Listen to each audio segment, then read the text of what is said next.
The real reason people don't talk about mental health. What's your guess? You might want to take your medicine before listening to the following. A lioness can be gentle since they have the least to prove, but still. Ever wonder why Toronto, Canada has the most mental ill per capita than anywhere in North America? Last check, 25% of its population is registered mentally ill, but the bulk of them will never be registered. One YouTuber posting his story of his mental illness was overcome with relief when finally he discovered that his condition had a name and it was a thing. Joyfully proclaimed, "It's an actual mental illness, so there is nothing wrong with me." Let that sink in. So there is nothing wrong with me. See, it's that game of opposites they play. Lunatics are a bit more sensitive than the normal. Can't blame a men for seeking comfort only in life, especially when all they know is failing and fallen women. Some just try to make their trap as comfortable as possible. Even living like a bird in golden cages is the hit of the day. We can break it down. Every time you've ever felt trapped and couldn't get out of that trap. Many you are trapped right now as you listen. As you feel like a hostage and surrender control and become the you that isn't you. But if you were to become aware of the myriad of traps that you're actually in, even this planet isolated, being quarantined in, and yet they speak of interstellar travel. Anything is possible, but do you know the price?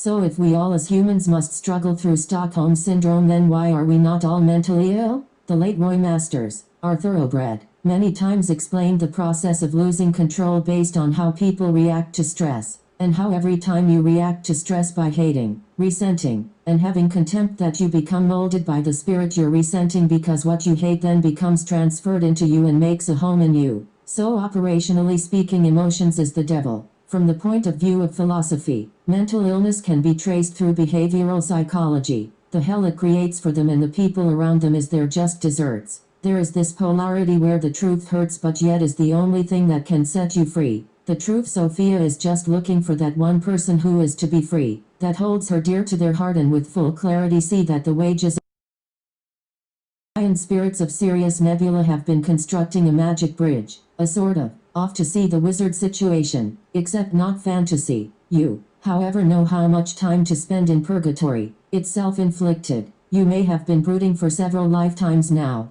Tools required will be coming at the end of the reset, so survive it, and even flourish. You still may be battling with the idea that only knowledge protects you in these times. You can rack that up to karma. At first, learning how to actually think and actually appreciating yourself requires looking backwards and finding patterns that give you lessons. After mastering that next ability level allows forward wind, gives you true control and choices again. No more just a leaf blowing in the wind. However, begin looking at all the patterns to navigate more clearly, because surviving this pandemic era has more to do with mentalism